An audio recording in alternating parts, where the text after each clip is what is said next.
Floor with left, right and centre. Parliament witnesses a high-voltage debate on communal violence, but Rahul Gandhi is silent. Has the charged rhetoric vitiated the atmosphere even further, and has insisting on this debate now backfired on the Congress? Also on the show tonight, as some parties oppose night shifts for women in factories, should security concerns trump equal rights? That's coming up later on in the show. But first, our big focus tonight. Hindus, when threatened, must be prepared to organize themselves and fight back.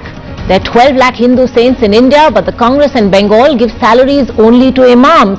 Just a selection of the comments that were bandied about as the Lok Sabha debated the rising incidents of communal violence in the country. The government's charge was led by BJP MP Yogi Adityanath, who faces charges in several cases of fanning communal passions. Congress Vice President Rahul Gandhi, who had insisted on this debate, rushing into the well of the House in an uncharacteristic display just a couple of weeks ago, stayed silent today. So far, at least, that debate is still going on, but he's not listed as a speaker. And all of this has given rise once again to charges of Rahul Gandhi being a rather inconsistent politician. We asked tonight, has the demand for the communal violence debate backfired on the Congress? और इसमें कोई शक नहीं है कि minorities के खिलाफ बढ़ते अत्याचार और दंगों के पीछे चंद पार्टियों का हाथ है। अरे हम तो देश जोड़ने की बात करते हैं, समाज जोड़ने की बात करते हैं। आप तो हमेशा समाज तोड़ने की बात करते हैं। जो दबे हुए तबके हैं, माइनॉरिटीज हो या वीकर सेक्शंस हो या लिंग्विस्टिक माइनॉरिटीज हो, उसको दबाने की कोशिश चल रही है ताकि वो दब के फ्रस्ट्रेट होके वो पॉलिटिकल पावर से वो दूर रहे। जिस जगह उनकी शक्ति ज्यादा है उस जगह ही ये घटना हो रही है। इसके लिए हम ये कह रहे हैं कि अगर सरकार आई, आपको सत्ता मिली, इसका अर्थ ये नहीं है किसी को सप्रेस करो। इस देश में 12 लाख से अधिक साधु संत और पुजारी रहते हैं, लेकिन ये लोग इमामों के लिए वेतन की घोषणा करते हैं। कौन इस देश के अंदर सच्चर कमेटी के नाम पर समाज को बांटने का कार्य कर रहा है? इन लोगों ने सांप्रदायिक आधार पर 1947 में देश को बांटा है और आज पुनः देश को बांटने की साजिश के तहत पाकिस्तान के एजेंडे पे ये लोग कार्य कर रहे हैं। 3 मस्जिदों पर माइक रहेगा, लेकिन मंदिर से माइक उतार दिया जाता है। क्या यही सेकुलर एजेंडा है इन लोगों का? यही सेकुलरिज्म है?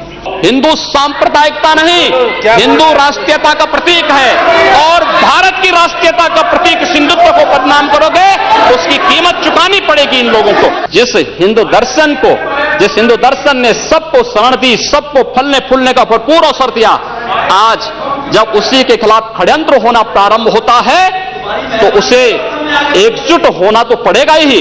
और मुझे लगता है इन लोगों के कर्मों का फल है कि पूरे देश का हिंदू जनमानस आज इस बात के लिए तैयार हो रहा है कि उसके खिलाफ आज शासन तंत्र से जो षड्यंत्र हो रहे हैं उसका जवाब अपने स्तर पर देना ही पड़ेगा।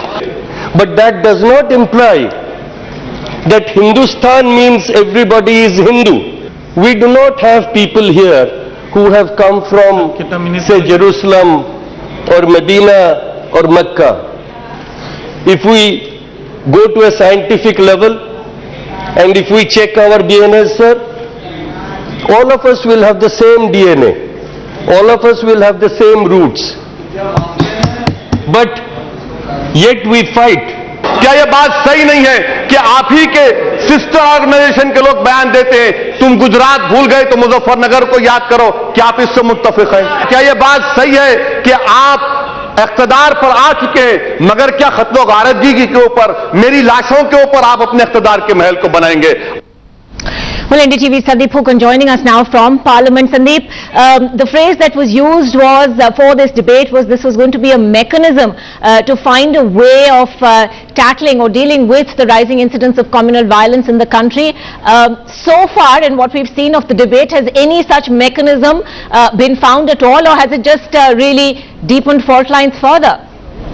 Really, that was the irony, Ankita, and as I reported earlier as well, that you know, since communal violence pertains to law and order, and there was a whole lot of discussion as to how will they bring this topic up in Parliament, because law and order is a subject that state governments have to deal with, and what can the centre do That's why this title was brought in, that the communal violence is an issue that cuts across every state, cuts across every part of the country. It concerns the centre, every part of India, everyone concerns, every citizen of India, and that's why Parliament of India, being the supreme lawmaking body and supreme lawmakers here, should deliberate and debate on the issue how to put a stop to the rising number of communal incidents that we've witnessed in the country in recent times.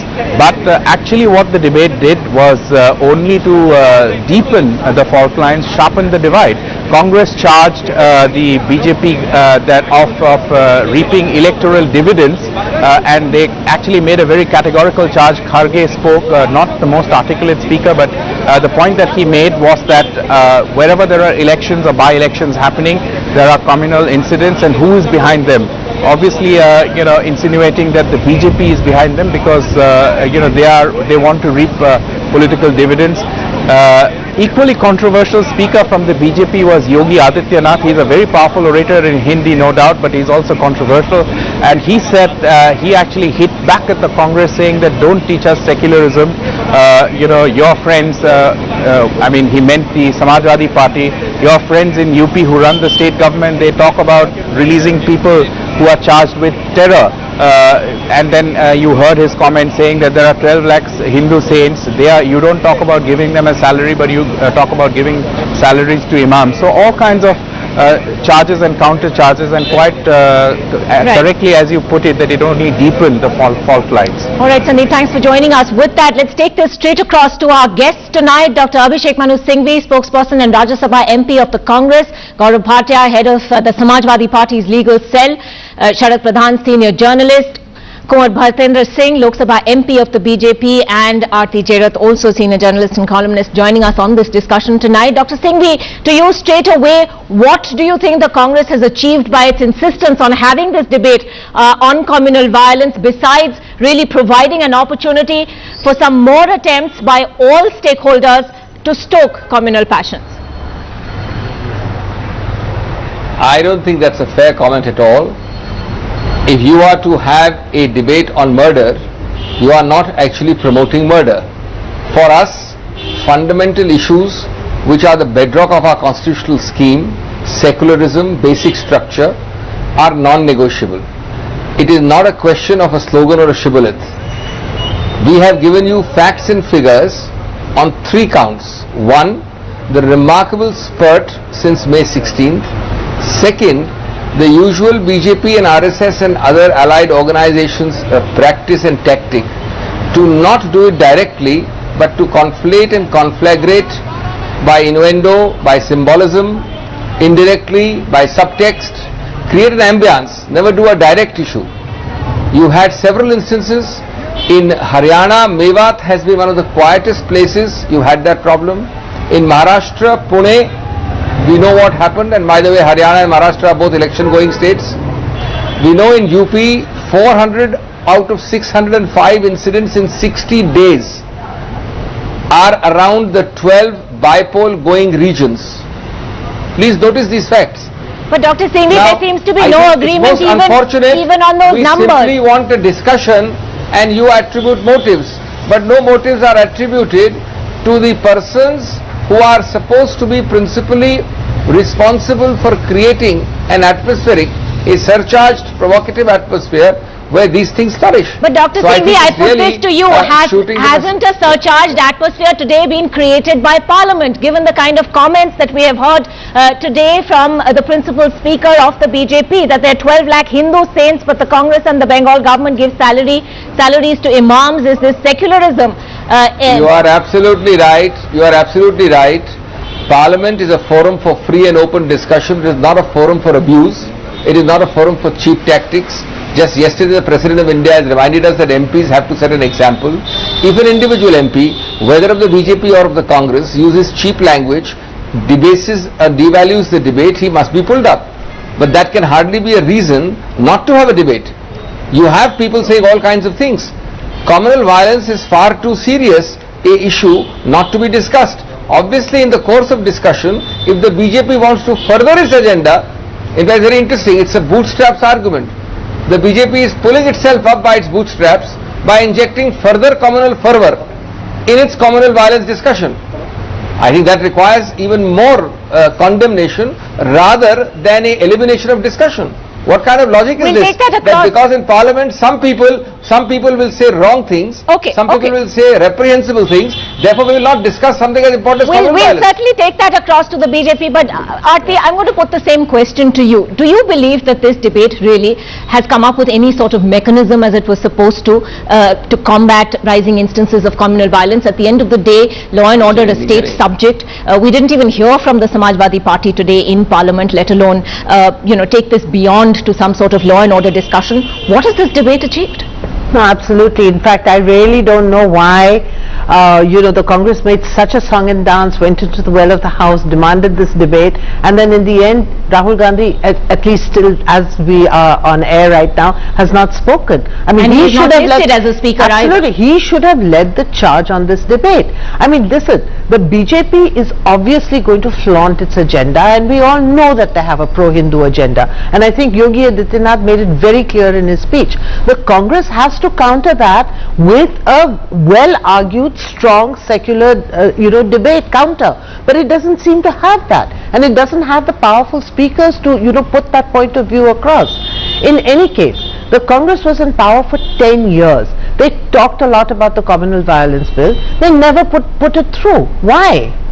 I mean, you talk about a mechanism. Now they're trying to ask the BJP to put a mechanism through. I mean, why should the BJP oblige them? The BJP is not interested in discussing this. Dr. Singhvi, respond to those points before I take this debate further. Why did we not hear from Rahul Gandhi today when he made such a show of insistence on this debate, that uncharacteristic display almost of aggression from him when he rushed into the well of the House, when he accused the Speaker of bias, and then all along today, he's been silent so far. He's not listed as a speaker. Why are people not going to raise then the question of whether this is Rahul Gandhi being an inconsistent politician once again? While reiterating everything which I have said, let me make 2 or 3 further points in response and answer directly. First of all, let's not be here to reduce a principal issue like communal violence to whether Rahul Gandhi debates first or last, whether he leads the charge or not. Rahul Gandhi leads a party which wants a discussion on the issue. Whether he debates first, middle or last is not the issue at all. It is completely digressing from the issue. Imagine, on communal violence you don't say a thing, but you say whether Rahul Gandhi started the debate or not. Secondly, and more importantly, the Congress party, if you will rewind back and remember, made 3 of which 2 were very, very serious, strong attempts to pass the communal violence bill. Please rewind to 2012, 2013, I think, I don't know the exact dates. We brought it up, we introduced, we tried to refer, we tried to push. There was complete disruption. I mean, you are actually having Parliament functioning 70, 80, 90% only for the first time from 2014. And that's because we are in the opposition, Dr. not the BJP. What were you doing for 7 years before that? When you had the left supporting you in the in your first term, you had the numbers in both houses. Why didn't you push the bill? Very well. We were unable to pass it in the first term. Exactly. We tried very strongly in the second term when there was disruption, boycott and paralysis of Parliament. So now, is that an argument for not trying now? Are we consistent or inconsistent? You have the BJP passing bills every day, which they opposed when they were in opposition. They are totally hypocritical and inconsistent. We are consistently, let us assume that for whatever reason you may be right, we did it in the second term more. In the second term, you remember very well that they paralyzed Parliament repeatedly in every session when the communal violence bill was brought up as well. We do it again now consistently. What's wrong in that?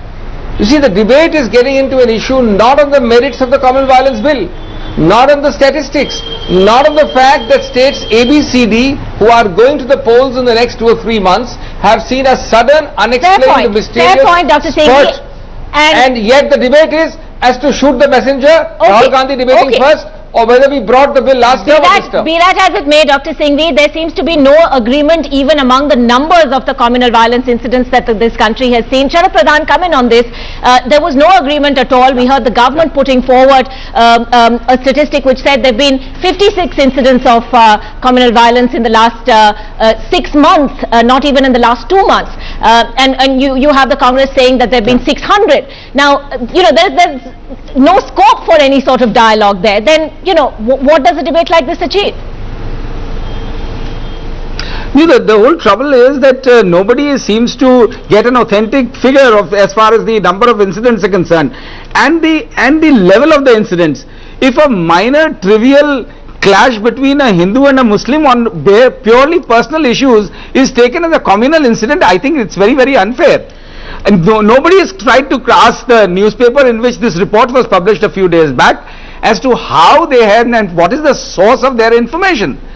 Because I have checked here in Uttar Pradesh, there is no mechanism whereby you get this kind of these figures together. 600 incidents in the past 2 months. This is crazy. So first of all, there needs to be a mechanism to know exactly the authenticated figure. The trouble is even the government is not coming out with the actual figure. There have been incidents, big and small, but very, very trivial incidents have always happened. You know, it is not as if communal incidents are new to Uttar Pradesh. And it is very strange that everybody seems to, just because elections are around the corner, all political parties want to make hay while the sun shines, and that is the reason they are making a big issue out of it. In every successive government, including the Congress, communal incidents have happened in UP in a very big way. People have been slaughtered. The point is whether the government is taking appropriate and